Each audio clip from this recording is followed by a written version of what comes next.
Nós vamos hoje começar o estudo da segunda carta de Pedro. Nós terminamos a exposição da primeira carta de Pedro, vamos expor agora a segunda carta. Ao término deste livro, desta carta, nós vamos começar a estudar primeira e segunda cartas de Paulo aos Coríntios. Então vocês vão se preparando aí, nós temos uma belíssima jornada neste ano de 2020, tá bom? Então abra sua Bíblia aí, por favor, primeira carta de Pedro, capítulo 1, versos 1 a 11, vai ser o conteúdo desta aula de hoje. Segunda carta de Pedro, capítulo 1, versos 1 a 11.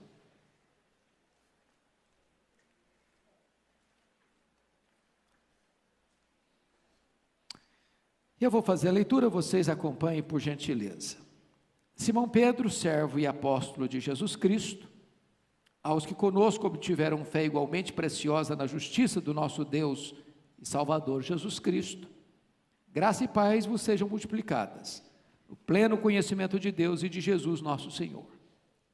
Visto como pelo seu divino poder nos têm sido doadas todas as coisas que conduzem à vida e à piedade, pelo conhecimento completo daquele que nos chamou para a sua própria glória e virtude, pelas quais nos têm sido doadas as suas preciosas e muito grandes promessas, para que por elas vos torneis coparticipantes da natureza divina, livrando-vos da corrupção das paixões que há no mundo.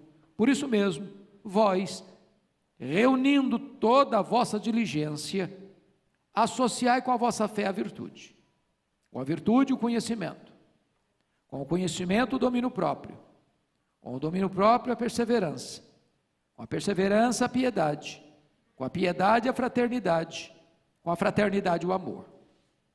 Porque estas coisas, existindo em vós e em vós aumentando, fazem com que não sejais nem inativos, nem infrutuosos no pleno conhecimento de nosso Senhor Jesus Cristo. Pois aquele a quem estas coisas não estão presentes é cego, vendo só o que está perto, esquecido da purificação dos seus pecados de outrora. Por isso, irmãos, procurai com diligência cada vez maior confirmar a vossa vocação e eleição, porquanto, procedendo assim, não tropeçareis em tempo algum, pois desta maneira é que vos será amplamente suprida a entrada no reino eterno de nosso Senhor e Salvador, Jesus Cristo. Amém. Louvado seja Deus.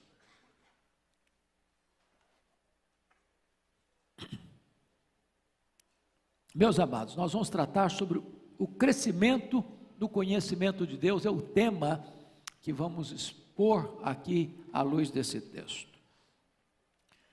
Bom, nós já examinamos a primeira carta de Pedro, e a grande ênfase da primeira carta de Pedro foi tratar do perigo fora da igreja, ou seja, o perigo da perseguição. É por isso que o tema da primeira carta de Pedro é sofrimento, porque é a igreja que está enfrentando a oposição e a perseguição do mundo. Agora, na segunda carta, Pedro trata do perigo dentro da igreja, que é a falsa doutrina, é o perigo do ataque dos falsos mestres. Se você perceber, tanto o capítulo 2, quanto o capítulo 3 desta carta, focadamente vai alertar a igreja sobre o perigo dos falsos mestres que tentam induzir a igreja ao erro doutrinário, levando assim a igreja a descambar-se também espiritualmente. Em outras palavras, se a primeira carta de Pedro foi escrita para animar um povo que está sofrendo perseguição, a segunda carta foi escrita para advertir uma igreja sobre os riscos de dar ouvidos aos falsos mestres. Bom, esta é uma brevíssima introdução para nós entrarmos na exposição do texto. Mas, antes de entrar propriamente na exposição do texto, talvez fosse de bom alvitre, de bom tom, entender quais são as grandes ênfases ainda desta carta. Primeiramente, como já disse, é combater os falsos mestres. Segundo, é tratar da segunda vinda de Cristo. Nós vamos fazer isso oportunamente, quando estivermos falando sobre o capítulo 3, e já destaco que nenhum livro da Bíblia coloca com letras tão fortes, com cores tão vivas, o que vai acontecer, os fenômenos da natureza que vão acontecer quando Jesus voltar, como Pedro.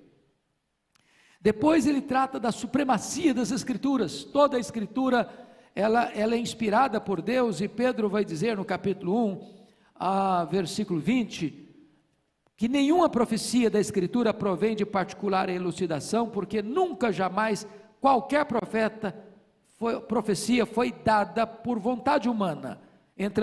Entretanto, homens santos falaram da parte de Deus, movidos pelo Espírito Santo. Em outras palavras, este livro que você tem nas mãos não é um livro meramente humano. Sua origem é divina. É um livro inspirado por Deus. Homens santos registraram o que Deus revelou. Mas esse conteúdo é inerrante, é infalível e também é suficiente para nós. Depois você vai perceber, ainda no capítulo 5, no capítulo 1, versículo 1 e no versículo 11, que ele vai retratar de uma maneira muito bonita a questão da divindade de Jesus Cristo. No verso 1 ele fala do nosso Deus e Salvador Jesus Cristo. Então Pedro não tinha nenhuma dificuldade de reconhecer e de proclamar que Jesus Cristo é o nosso Deus, é o nosso Salvador. E lá no versículo 11, ele vai destacar também a entrada no reino eterno de nosso Senhor e Salvador Jesus Cristo. Bom, dito isso, assim de forma breve, vamos entrar na exposição. Então, vamos olhar aí. Primeira coisa, Pedro se apresenta. Vocês já sabem que os livros do Novo Testamento aparecem primeiro o nome do remetente e depois o nome do destinatário. Por que ele usa esse método? Quando hoje você escreve uma carta e só coloca o seu nome no final da carta. Por que era assim, invertido? Primeiro o remetente, depois o destinatário. Porque os livros não eram como nós temos hoje, eram rolos. Então, se você precisasse desenrolar todo o tubo, para só lá no final saber quem está mandando esse documento, era muito demorado. Então, já continha no começo, abrir o rolo, antes de começar o conteúdo, dizer quem está mandando, para quem está mandando, o remetente e o destinatário. É por isso que era assim, certo?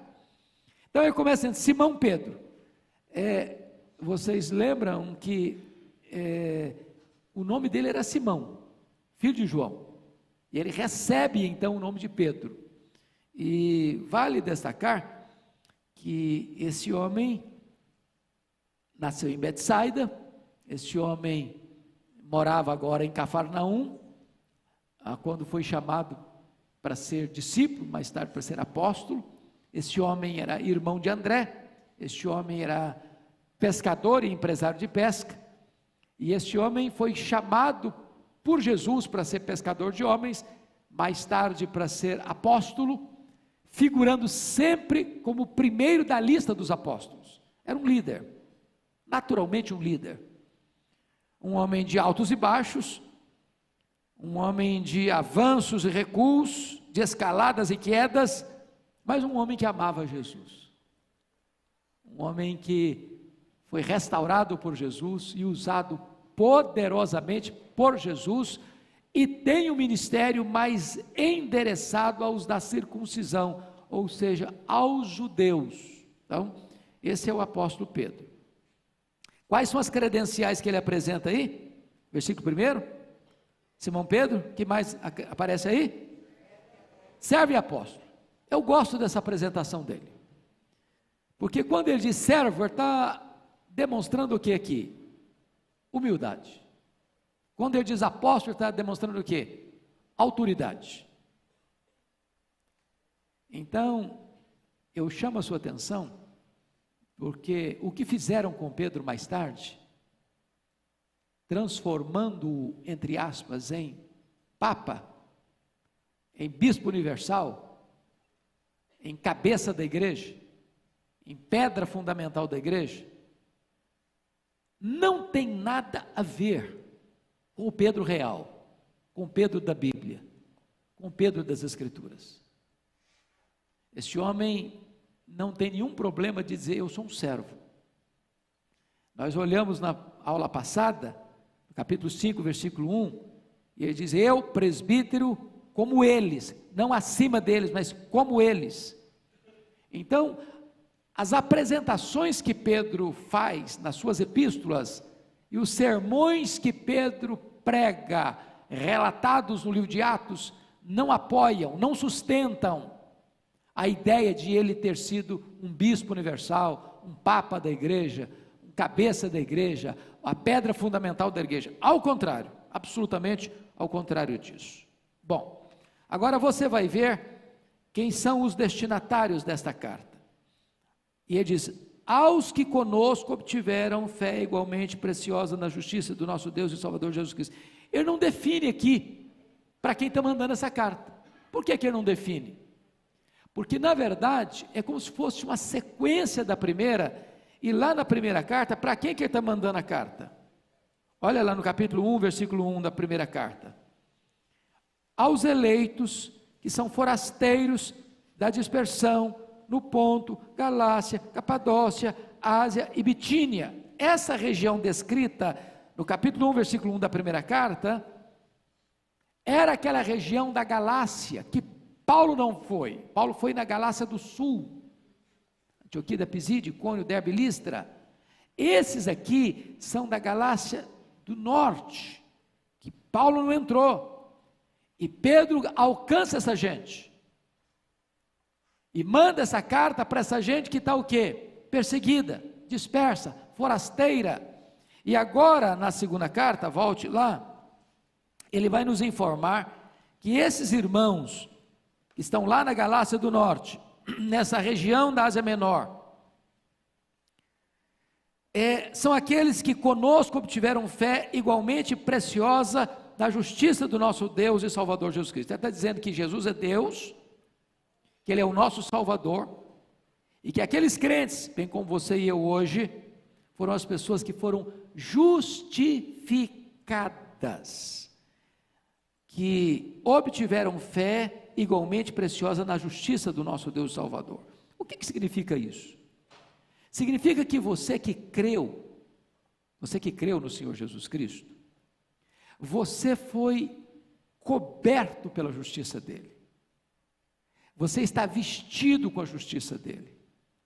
Você foi declarado justo no tribunal dEle. Foi atribuído a você a justiça daquele que é justo. Você foi justificado. Entender essa gloriosa doutrina da justificação é tão importante, porque justificação é um ato, não é um processo.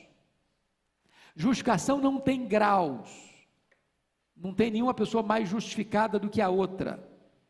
Justificação é um ato legal, jurídico, forense, declaratório, de que você que é pecador, eu que sou pecador, no momento que eu creio no Senhor Jesus Cristo, Deus em Cristo perdoa os meus pecados, cancela a minha dívida e coloca sobre mim, na minha conta no tribunal do céu, todos os méritos da justiça de Cristo, de tal maneira que a partir daí, todos os seus pecados do passado, do presente e do futuro, já foram perdoados no sentido de que não tem mais sobre você condenação.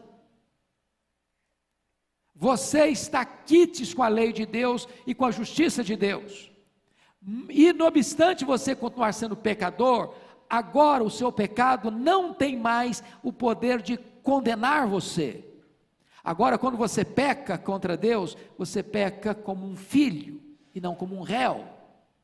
E agora, quando você peca como filho, obviamente você tem o Espírito Santo e fica triste quando peca. O que é que você faz com o seu pecado? Você o confessa.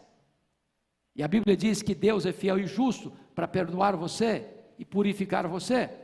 Então, a justificação significa o seguinte: que a sua salvação já está garantida, selada, lá no tribunal do céu. Deus declara você justo. É isso que Pedro está dizendo para esses irmãos. Muito bem. Depois que ele fala do remetente, do destinatário, e descreve esses destinatários como aqueles que foram justificados, ele vai fazer a sua saudação. Vamos dar uma olhadinha no versículo 2, leia comigo o versículo 2. Graça e paz os sejam multiplicadas, o pleno conhecimento de Deus e de Jesus nosso Senhor. Essa é uma saudação muito comum nas cartas de Paulo, graça e paz. A graça é o fundamento, a paz é o resultado disso. A graça é a raiz, a paz é o fruto. De tal maneira que a graça trata da sua salvação, a paz, o resultado da sua salvação. Ou seja, não tem chance de ter paz com Deus sem a graça. E todo aquele que tem a graça, desfruta da paz com Deus. Um produz o outro. Graça produz paz. Paz é resultado da graça. Então, se você está em Cristo, você tem a graça de Deus. E se você está em Cristo, você desfruta de comunhão com Deus, de relacionamento restaurado com Deus, você tem paz com Deus. Bom, dito isto, vamos entrar agora no que é o cerne da carta, começando com a provisão divina para a piedade. Primeiramente, vamos ver a fonte dessa provisão. Olha o verso 3 comigo. Visto como, pelo seu divino poder, nos têm sido doadas todas as coisas que conduzem à vida e à piedade, pelo conhecimento completo daquele que nos chamou para a sua própria glória e virtude. Então vamos ver algumas coisas aqui. Primeiro, a fonte dessa provisão, ele chama de quê aí? Seu divino poder. Você tem provisão para uma vida piedosa, e a fonte dessa provisão é o poder de Deus. Qual o tamanho do poder de Deus? Qual a extensão do poder de Deus? Qual a profundidade do poder de Deus? É um poder ilimitado, infinito. Então, esse poder de Deus é a fonte desta provisão para você ter uma vida piedosa. O poder de Deus é esse reservatório inesgotável de onde jorra os recursos celestes para vivermos uma vida piedosa. Qual o propósito? Ele está dizendo aí para conduzir você à vida e à piedade. Qual o projeto de Deus ao salvar você? Não é salvar no pecado, é salvar do pecado. É salvar para uma vida piedosa. E o que é piedade? Piedade tem a ver com a sua relação certa com Deus.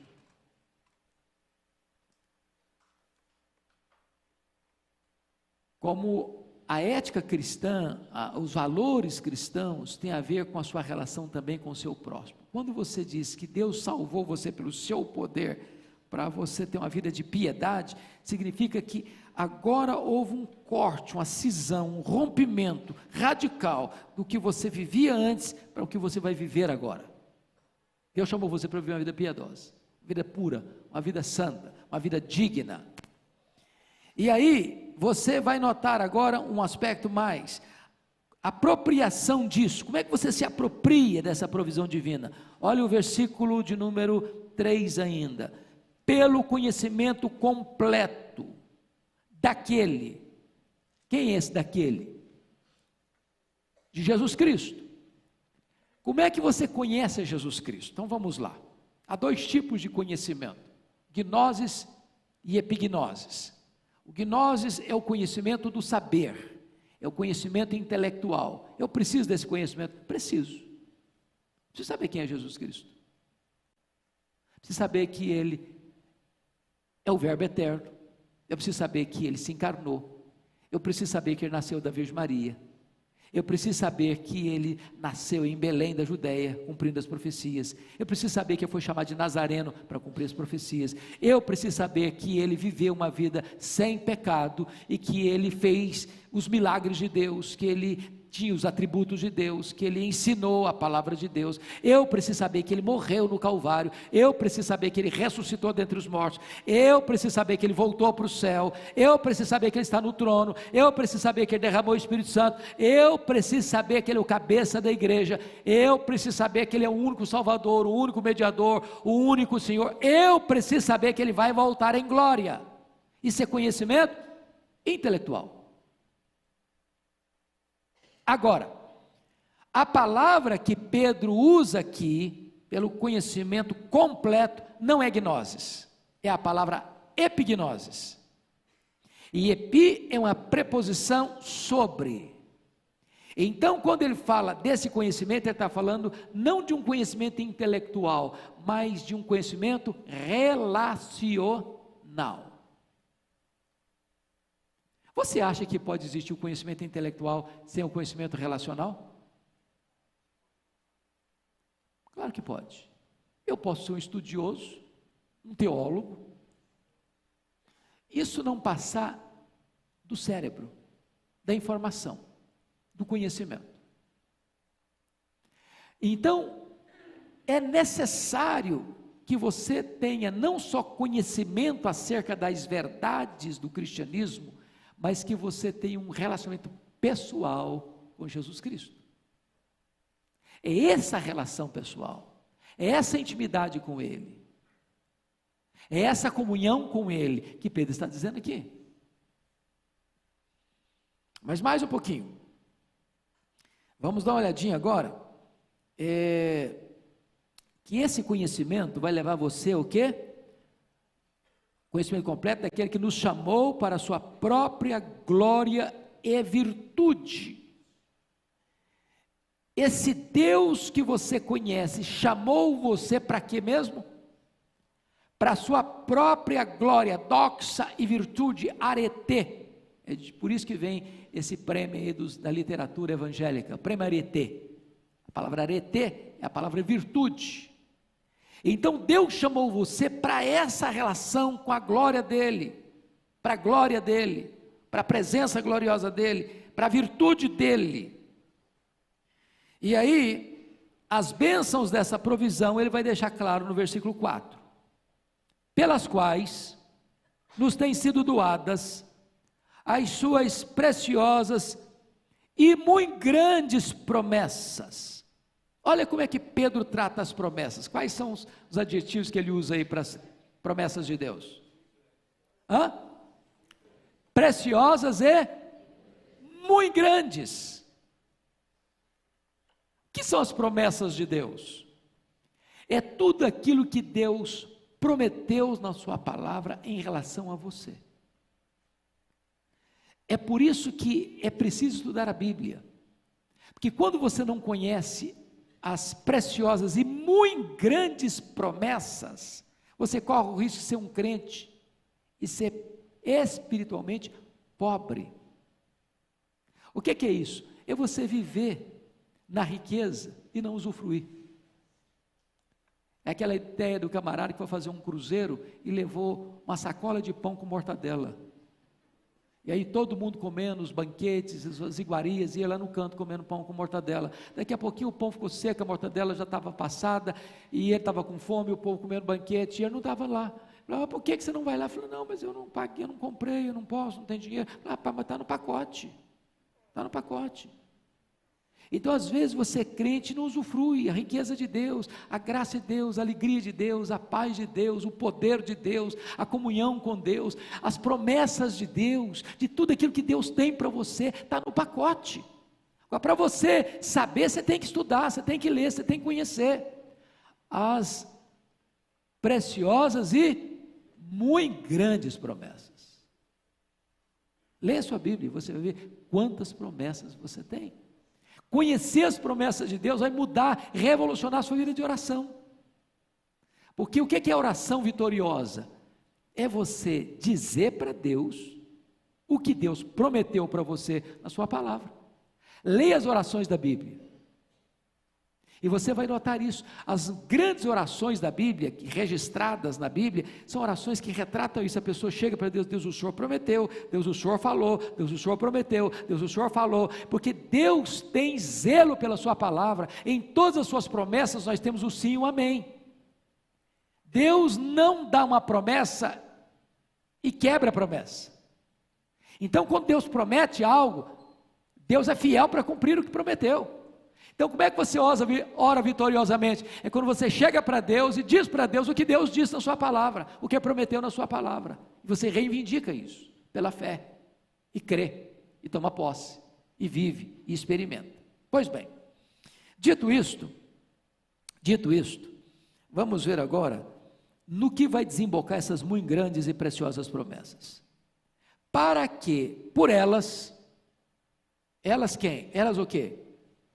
As promessas, vos torneis coparticipantes da natureza divina, livrando-vos da corrupção, das paixões que há no mundo. Então a primeira coisa que ele vai dizer é que Deus deixou você para ser coparticipante da natureza divina. Bom, vamos entender bem isso aqui para não chegar a uma conclusão errada. Pedro não está dizendo que você vai ser um semideus, nem Pedro está dizendo que você vai ter a natureza divina no sentido de que você também é Deus. Não, Pedro não está dizendo isso. Existem coisas que Deus tem, atributos que Deus tem, que só Ele tem. Nem anjos têm, nem homens têm, não tiveram, não têm e não terão, nem quando formos glorificados. Então vocês se lembram de quais são os atributos que só Deus tem e nunca ninguém vai ter? Deus é autoexistente. Todos os seres que existem porque foram criados por Ele. Deus é o que mais? Infinito. Só Deus é infinito. Imenso. Só Deus é imenso. Eterno. Só Deus é eterno. Porque só Deus existia antes do começo. Nem anjos existiam, nem céu existia, nem terra existia, nem nada existia, só Deus, só Ele é eterno. Imutabilidade, só Deus é imutável. Só Deus é onipotente, só Deus é onipresente, só Deus é onisciente, só Deus é transcendente, só Deus é soberano. Esses atributos ninguém os tem, são os atributos da divindade. Agora, quando você creu no Senhor Jesus Cristo, você nasceu do Espírito, você nasceu de Deus. Você foi gerado pela divina semente. E aí, você, nesse sentido, é coparticipante dessa natureza. Aliás, você é filho de Deus de duas maneiras. Você é filho de Deus que foi adotado. O que é um filho adotivo? O que é um filho adotivo? Ele não nasceu da relação do pai e da mãe que adotaram. Porém, legalmente, quando você adota um filho, ele se torna seu, legalmente seu. Recebe o seu nome, recebe a sua herança, recebe tudo que você tem, ele é filho, como outro filho. Então você foi adotado, mas mais do que adotado, você foi regenerado. Qual foi quem regenerou você? Espírito Santo. O Espírito Santo é Deus. Então você é filho de Deus, gerado da própria natureza de Deus. Você não passa a ser Deus, mas você faz parte da família de Deus. Agora, Pedro está nos informando mais, que você foi gerado de novo, você tem coparticipante da natureza divina, para viver uma vida de rompimento com o pecado, livrando-vos, olha aí no versículo 4, livrando-vos da corrupção e das paixões que há no mundo. Bom, mas isso já fica até implícito, porque já pensou você ser gerado de novo, gerado pelo Espírito de Deus, gerado de cima, da divina semente, mas viver atrelada à corrupção do mundo? Uma coisa anula a outra. Se a pessoa vive de acordo com a corrupção do mundo, significa uma coisa: ele não foi gerado de novo. Se ele foi gerado de novo, ele não vai viver nas paixões do mundo. Pedro está dizendo isso. O fato de você ser filho de Deus, gerado por Deus, implica que você precisa viver uma vida de santidade. Não é legalismo isso, mas flui. Então é hora de agora você fazer um check-up da sua alma. Se o seu coração pede você só para lá, seu prazer está lá, seu coração está lá, seus deleites estão lá, seus olhos estão lá, tudo que você deseja é de lá, para um pouquinho. Pergunta a você mesmo: já nasci de novo? Já sou nova criatura? Eu já fui justificado? É isso que Pedro está dizendo. Não pode mais, se você é de Deus, o mundo não pode mais atrair você como aquilo que você ama. Quem ama o mundo, o amor do Pai não está nele. Quem é amigo do mundo é inimigo de Deus. Então, você não se conforma mais com aquele mundo, com aqueles valores, com aqueles princípios que regem o mundo. Dito isto, chama a sua atenção agora para um outro aspecto importante aqui, que é o crescimento diligente rumo a essa maturidade. E Pedro vai nos fazer uma lista muito interessante a partir do versículo 5. Por isso mesmo ele diz: vós reunindo toda a vossa diligência. O que é diligência, gente? O que é diligência? Reunir toda a vossa diligência. Esforço, empenho, dedicação. Ele está dizendo o seguinte: vida cristã tem que ser um negócio que não dá para ficar assim, em cima do muro, morno, melamecá. Não, ou você tem que pegar ou largar. Não dá para ficar no meio do caminho, não dá para ficar assim em cima do muro, não dá para ficar cocheando em dois pensamentos. Ou é crente ou não é. Não dá para ser meio crente, não dá para ser meio salvo. Então ele está dizendo, reunindo toda o quê? A vossa diligência, é com força total, é com empenho pleno, é com dedicação exclusiva. Reunindo toda a vossa diligência, diz ele no versículo 5, associai com a vossa fé a virtude. Então você pega a sua fé, associa a sua fé à virtude. A fé tem que desembocar em virtude. Se você crê, isso tem que transparecer na sua vida. Se você crê, isso tem que mudar a sua conduta. Se você crê, você é uma nova criatura. Se você crê, isso muda a sua forma de viver. Agora, com a virtude você vai associar o que mais? Com a virtude, versículo 5, o conhecimento. O fato de você ser um crente, automaticamente deve levar você a querer saber. É por isso que a gente vem para a igreja. Aqui é uma usina de conhecimento. Aqui é uma indústria de conhecimento. Aqui a palavra de Deus é aberta. Aqui a palavra de Deus é exposta. Mas você não limita o seu conhecimento aos cultos públicos. Você é um crente que lê a sua Bíblia em casa. Ou estou errado? Porque às vezes o crente só abre a Bíblia na igreja. Aquela irmã, já contei isso para vocês aqui, que recebeu a visita do pastor e resolveu botar para o cafezinho que serviu ao pastor a xícara assim, mais bonitinha que ela tinha. Tinha uma colherzinha assim, aquelas colherzinhas de mexer, a xícara de café ou de chá, que era uma coisa assim muito bonita, que ela tinha ganhado de presente. Ela resolveu mexer. Aí o pastor depois tomou um cafezinho e falou: irmã, traz a sua Bíblia lá para a gente ler a Bíblia, fazer um devocional. E a irmã trouxe a Bíblia, deu para o pastor leu, fechou a Bíblia e foi embora. Aí a mulher está procurando a colherzinha, cadê a colherzinha? Sumiu a colherzinha. E ela pensou: puxa vida, mas que chato, né? O pastor roubar minha colherzinha é muito chato. E ela ficou suspeitando o pastor, falou com o marido, estava magoada com o pastor, e aborrecida com o pastor, e achou que o pastor tinha roubado mesmo a colherzinha de estimação dela. Passado vários meses, 6 meses, não sei, 1 ano, o pastor volta à casa daquela irmã. E ela não aguentou, teve que desabafar. Falou: pastor, eu estou muito magoada com o senhor. Falei: o que foi, minha irmã? Minha colherzinha, o senhor roubou minha colherzinha, roubou? Não, irmão, não roubei não. Falei: o senhor roubou sim, ué. Não veio ninguém aqui em casa, a colherzinha sumiu no dia que o senhor foi embora. Falou, irmã, só me desculpa, não roubei não, senhora. Aí depois que ela abriu o coração, ficou magoada, estava magoada, falou, dá sua Bíblia lá, vamos fazer uma devocional de novo. Aí a irmã veio, trouxe a Bíblia, abriu a Bíblia, lá estava a colherzinha, dentro da Bíblia. Conclusão, aquela irmã só tinha lido aquela Bíblia, aberta a Bíblia, no dia que o pastor veio há 6 meses atrás. Então, se você quer conhecimento, filho, não basta só aqui não, aqui está assim, dando uma B12 na sua veia, para você viver uma vida vitoriosa, mas todo dia você tem que ler, associa a virtude ao conhecimento, e ele diz aí no versículo de número 6, com o conhecimento, o domínio próprio. O que Pedro está dizendo? Quando você lê sua Bíblia, você se torna uma pessoa melhor. Quando você lê sua Bíblia, você se torna uma pessoa temperada, antônimo de destemperado. O que é uma pessoa destemperada?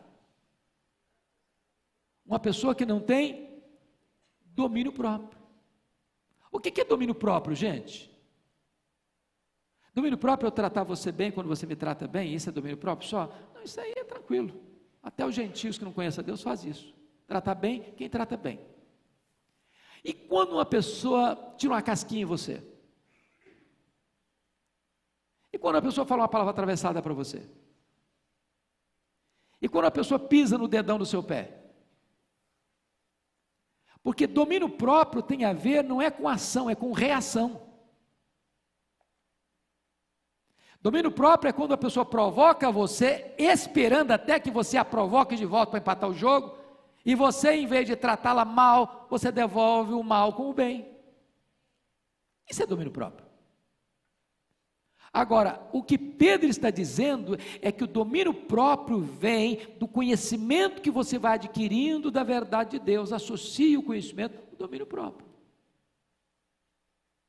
E ele prossegue e diz aí, olha por favor, o versículo 6, com o domínio próprio, o quê? Perseverança. A palavra perseverança aqui, eu já tenho dito isso algumas vezes para vocês, talvez não seja a melhor tradução para o português. Porque esta palavra perseverança aqui é a palavra huipomone do grego, que significa paciência triunfadora, paciência com pessoas difíceis. Você acha que precisa ter paciência para lidar com gente difícil?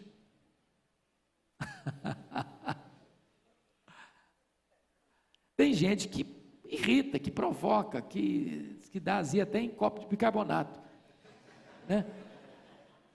Para você lidar com essa pessoa, você tem que ter o quê? Domínio próprio.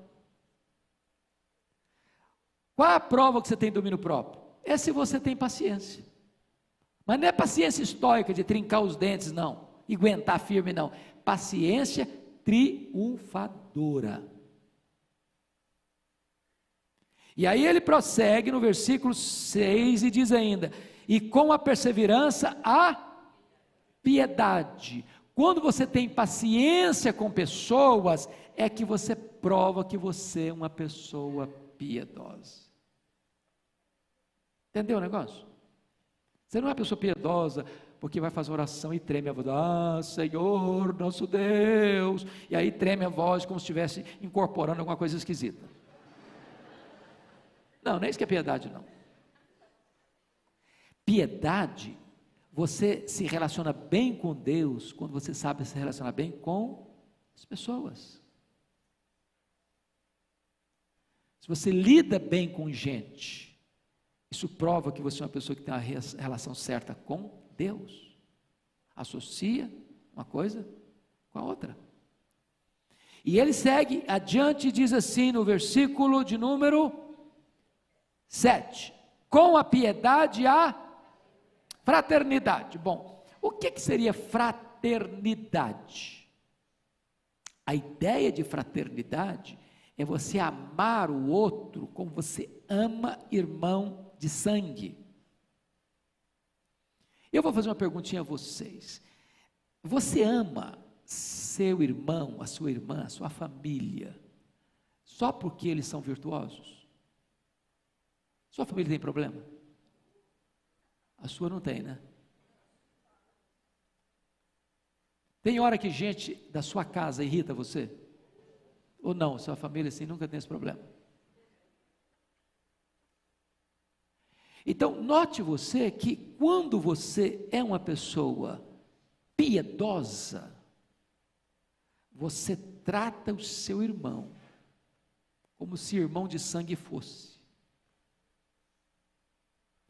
Pensa numa briga, graças a Deus o crente não briga, né? Pensa numa briga, se o seu irmão estiver lá, levando pancada, qual a sua atitude natural? Defendê-lo. Você nem pergunta se está certo ou está errado, você faz o quê? Vai lá e defende. Por quê? Porque ele é seu sangue, ele é seu irmão de sangue.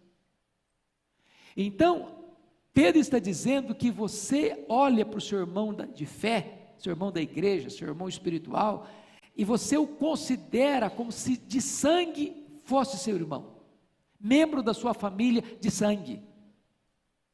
Ainda que ele erre, ainda que ele esteja errado, você o defende, você luta por ele, você tenta resgatá-lo. Isso demonstra a sua espiritualidade, sua piedade. E ele diz mais, versículo 7, como é que ele termina isso aí? Com a fraternidade, o amor. Bom, por que ele conclui esse corolário de virtudes com amor? Qual é a maior das virtudes cristãs? O amor. Agora permanece a fé, a esperança e o amor, esses três, mas o maior desses é o amor. Por que o amor é o maior? Eu pergunto a você, quando você for para o céu, você vai precisar de fé? Não, você já tomou posse. Quando você for para o céu, você vai precisar de esperança? Também não, já tomou posse. Quando você for para o céu, você vai exercitar o amor? Vai, o clima do céu é amor. Agora, qual é a característica do amor? Por exemplo, Jesus Cristo lá em João 13, 34 e 35 diz assim: novo mandamento vos dou, que vos ameis uns aos outros, assim como eu vos amei. E nisto conhecerão todos que sois meus discípulos, se tiverdes amor uns pelos outros. O que Jesus quis destacar aqui? Bom, amar o próximo já era conhecido, então não é novo mandamento. O que é novo aqui então? O que tem de novo aqui nesse mandamento de Jesus? Até então, você era ordenado a amar o seu próximo como você mesmo. Tem um limite aqui, não tem? Agora Jesus está dizendo que vos ameis uns aos outros como eu vos amei. E a pergunta é, como é que Jesus me amou? Como é que Jesus amou você? Ele amou a mim mais do que amou a si mesmo. Ele amou a mim e deu a sua vida por mim, e morreu por mim. Mas ele morreu por mim que eu era bom, porque eu era uma pessoa maravilhosa? Não, ele morreu por mim quando eu era fraco, ímpio, pecador e inimigo. Então, Pedro termina essa série de virtudes dizendo o seguinte: o amor é como se fosse, Paulo diz isso, é o vínculo da perfeição. Sabe o que é vínculo? Está vendo essa costura aqui? Isso aqui é vínculo. Junta uma coisa com outra. O que mantém todas as virtudes unidas é o vínculo do amor. É o que costura todas as virtudes. É por isso que Paulo, em 1 Coríntios 13, disse que você pode ter dom de profecia, você pode ter dom de ciência, você pode falar todas as línguas dos homens, você pode distribuir seu bem para os pobres, você pode até entregar seu corpo a ser queimado. Se não tiver amor, nada disso aproveita, nada disso faz sentido. O amor que corrige as motivações e que bota tudo junto para fazer sentido, como virtude cristã. Pois bem, dito isto, vamos agora às implicações práticas desse crescimento espiritual. Versículo 8, leia comigo, vamos juntos? Porque estas coisas, existindo em vós, e em vós aumentando, fazem com que não sejais nem nativos, nem frutuosos, pleno conhecimento de nosso Senhor Jesus Cristo. Porque que coisas são essas? Essas virtudes que nós acabamos de falar aqui. Existindo em vós, então essas virtudes precisam ser vistas em você. Mas não são virtudes que ficam em você estagnadas, paradas. Existindo em vós e em vós o quê? Em vós o quê? Aumentando.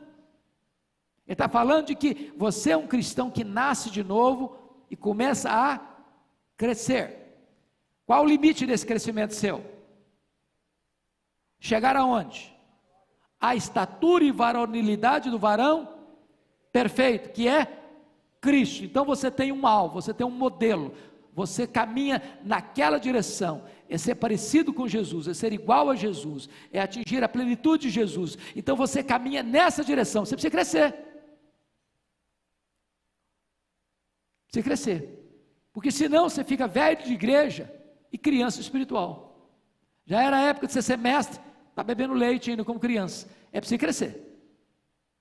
Para crescer, essas virtudes precisam estar em você, e você precisa estar desenvolvendo essas virtudes, desenvolvendo essas virtudes. Quando isso acontece, qual é o resultado? O que é que diz o versículo 8?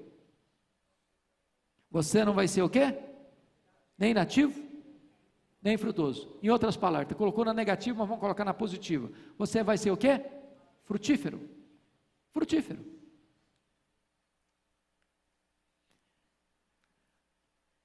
O fruto do Espírito vai aparecer na sua vida. E é uma pergunta que eu e você precisamos fazer para o nosso coração. Estou sendo frutífero? Quantos frutos tenho dado? E olha o que Jesus disse lá em João 15. É nisso será glorificado meu Pai, em que deis alguns frutos, poucos frutos, muitos frutos. Quais são os seus frutos?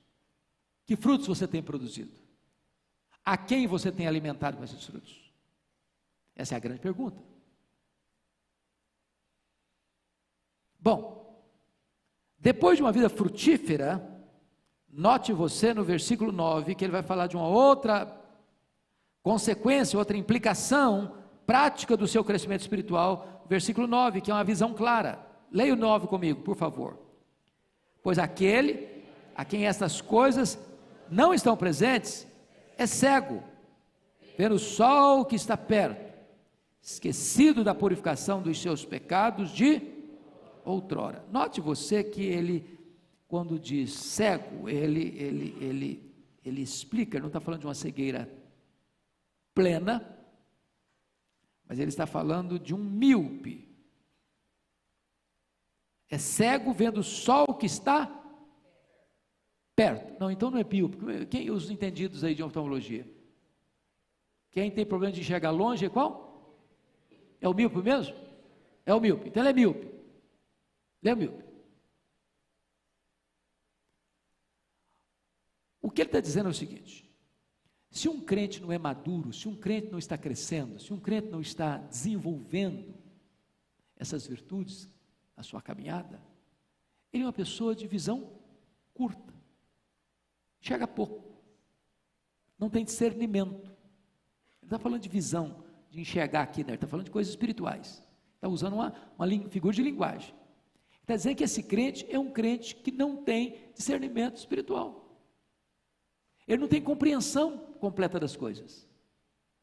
E Pedro dá um exemplo do que ele não tem discernimento. Olha o versículo 9. Vendo o sol que está perto, esquecido de quê? Da purificação dos seus pecados de outrora. O que significa isso? É aquela pessoa que nunca tomou posse das promessas de Deus. Deus diz: os seus pecados estão perdoados, você está justificado. E ele fica lá se martirizando. Crente imaturo, fica se açoitando, fica se tormentando, fica usando o azorrague da culpa em si mesmo. Por quê? Porque ele não sabe o que Deus preparou para ele. Está vivendo uma vida miserável, pobre, medíocre, porque ele está se culpando, ele está se autoflagelando. Ele não está tomando posse da alegria da salvação. Ele está vivendo como se Deus fosse um xerife com um porrete na mão, sempre ali dá uma bordoada. Ele não entende o que é a graça. Ele não compreende o que é a plenitude da graça, do perdão de Deus, da comunhão com Deus, da alegria da salvação em Deus. Ele pecou e está vivendo assim, atormentado, quando ele podia fazer o seguinte: Senhor, eu pequei, me perdoe, Senhor, eu estou arrependido, Senhor, mas eu creio que a Tua palavra diz que se eu confessar os meus pecados, Tu és fiel e justo para me perdoar. A Tua palavra diz que o sangue de Cristo me é poderoso para me purificar de todo o pecado. A Tua palavra diz: se eu guardar, eu não prospero, mas se eu confessar e deixar, eu alcanço misericórdia. Então, Senhor, eu estou aqui rezando agora a receber o Teu perdão, a Tua misericórdia, a purificação dos meus pecados. Eu estou me sentindo agora livre, Senhor. Eu quero continuar de novo, Senhor, na Tua presença, Senhor. E ele vai viver uma vida feliz, plena, abundante. Mas o camarada que não tem essas virtudes, não tem esse conhecimento, ele está se martirizando. Ah, meu Deus, eu sou miserável mesmo. Então, sempre martirizando, sempre se culpando. Por quê? Porque ele não tem visão, não tem discernimento, não tem compreensão das verdades espirituais. Mas, vamos fechar? Que outra coisa que vem como resultado desse crescimento espiritual? Primeiro, nós falamos da vida frutífera. Segundo, nós falamos de uma visão clara. Terceiro resultado, uma segurança inabalável. Olha comigo o versículo 10 e 11. Por isso, irmãos, olha a consequência. Por isso, irmãos, procurai, com o quê? Diligência. Ele já usou essa palavra diligência, não já? Está usando de novo. Mas ele usa uma expressão diferente agora. Procurai com diligência cada vez maior. O que Pedro está nos ensinando, que santidade, santificação, é um processo em que você entra nele, com diligência, com empenho, com esforço, com zelo, cada vez maior, força máxima, cada vez maior. Procurai com diligência cada vez maior, confirmar a vossa vocação e eleição. Preste bem atenção nisso. Ele está falando de vocação, chamado e eleição. Confirmar o seu chamado e a sua eleição. Quem elege é Deus. Com base em quê? No meu mérito ou na graça dele? Na graça dele. Quando aconteceu a eleição? No tempo ou na eternidade? Na eternidade. A eleição, ela é focada na pessoa de Cristo ou na minha pessoa? Na pessoa de Cristo. Com que propósito? Para eu viver do jeito que eu quiser, ou viver uma vida de santidade e irrepreensibilidade? Uma vida santa e irrepreensível. Agora, como é que eu posso saber que eu sou um eleito? Pedro diz assim: confirme isso, seu chamado, a sua eleição. De que maneira? Exatamente entendendo essas verdades espirituais que nós estamos trabalhando aqui. Que você foi chamado para a sua glória e virtude, que você, o ser regenerado, faz parte da natureza divina, o corpo participante da natureza divina, para largar o mundo para lá e viver uma vida de santidade. E você vai associar a sua fé à virtude, o conhecimento, domínio próprio, a piedade, a fraternidade, o amor. Você vai juntando essas virtudes todas e crescendo para sua vida, viver uma vida frutífera, para ter uma visão clara das promessas de Deus. E isso precisa trazer para vocês: é isso mesmo, eu experimento isso mesmo, é isso que está acontecendo na minha vida mesmo, confirma isso. Por que Pedro está dizendo isso? Porque um dos maiores perigos, irmãos, são dois perigos, eu penso. O primeiro é o auto-engano, eu achar que eu estou salvo e não estou. Você acha que tem gente que vai chegar no dia do juízo dessa maneira? Vai ter. Muitos daquele dia vão dizer: Senhor, Senhor, porventura não fizemos milagres, porventura não profetizamos, porventura não expulsamos demônios. Sim, fizeram mesmo, mas apartai-vos de mim, vós os que praticais a iniquidade, eu nunca vos conheci. Pessoa que achava que era crente, tinha cacuete de crente, frequentava igreja de crente, mas nunca foi crente, nunca foi salvo, nunca nasceu de novo. O segundo perigo é o perigo de eu ser salvo, mas nunca ter a alegria da segurança da salvação.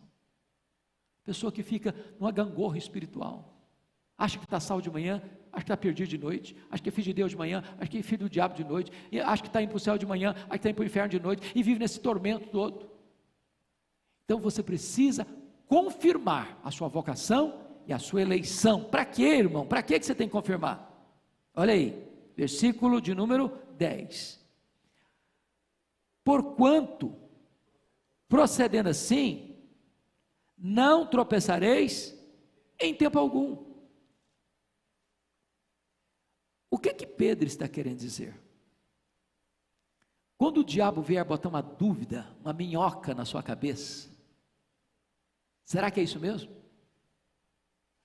Você é crente mesmo? Acho que você não é crente em nada. E você entra em dúvida, e você se angustia, e você se atormenta. Quando vier alguma dúvida, seja da sua mente, seja dardos inflamados do maligno, eu gosto muito do Mark Lloyd Jones quando ele diz o seguinte: o que significa os dardos inflamados do maligno, que são apagados pelo escudo da fé? Dardo inflamado do maligno é tudo que passa pela sua cabeça e não procede das suas convicções. Já passou coisa maluca na sua cabeça? Você fica escandalizado com você mesmo? Isso aí é dardo do diabo. São os dardos do maligno. Ele joga esse dardo. Se você não tiver o escudo da fé, é a fé que diz quem é você. Eu sou de Jesus. Aí esse troço entra. Aí isso já gera dúvida, gera insegurança, gera incerteza. Então, ele diz que essas coisas existindo assim, você não vai ser o quê? Você não vai tropeçar em tempo algum, você não vai duvidar. Olha o versículo 11 para encerrar. Pois desta maneira é que vos será amplamente suprida a entrada no reino eterno de nosso Senhor e Salvador, Jesus Cristo. O que Pedro está nos dizendo, irmãos, é que a salvação é pela graça, mas esse processo do crescimento, da santificação, é preciso em você e em mim empenho, diligência, força máxima, força total, porque é desta forma, é desta maneira que vos será amplamente suprida a vossa entrada neste reino eterno de nosso Senhor e Salvador Jesus Cristo. Então não cruze os braços, não afrouxe os seus joelhos, não ensarilhe as armas, mantenha-se firme, vigilante, nessa caminhada de santificação, de crescimento espiritual, porque todo aquele que nasceu de novo, começa um processo de santificação e de crescimento, até chegar aqui em cima, na glorificação, que é a nossa entrada nesse reino de glória, do nosso glorioso Salvador, Jesus Cristo. Vamos ficar em pé, vamos orar ao nosso Deus. Depois nós vamos ter um tempinho, intervalo para o culto das 11, e que Deus abençoe sua vida, que Deus abençoe seu coração, que Deus abençoe sua família. Fica conosco para o culto das 11. Deus amado, receba a nossa gratidão pela tua palavra, que é viva, que é poderosa, que é atual, que é oportuna,